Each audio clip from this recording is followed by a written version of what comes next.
Breaking बातमी हाती येत आहे बंगळुरूमधून।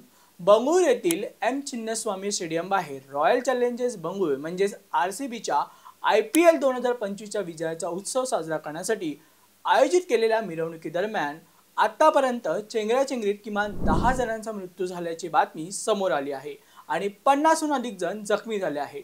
या दुर्घटनेने बंगळुरू शहरात शोककळा पसरली असून प्रश्न उपस्थित होत आहे की भारतीय क्रिकेट नियामक मंडळ म्हणजेच BCCI या मृत्युमुखी पडलेल्या नागरिकांच्या नातेवाईकांना नुकसान भरपाई देणार का?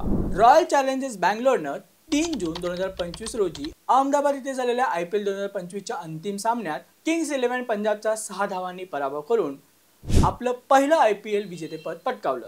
या ऐतिहासिक विजयानंतर आज बंगळुरू येथे विजय मिरवणूक आणि सत्कार समारंभाचं आयोजन करण्यात आलं होतं।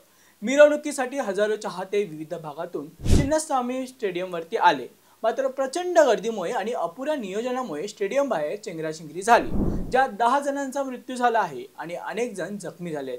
आता पाहावं लागेल ज्या प्रकारे BCCI IPL मध्ये विजेत्या आणि सहभागी संघांना तसेच वैयक्तिक कामगिरीसाठी मोठ्या प्रमाणात बक्षीस रक्कम देते। आता पाहावं लागेल की BCCI जखमी झालेल्या जखमींसाठी आणि मृत्युमुखी पडलेल्या मृतांसाठी आर्थिक मदत करेल का?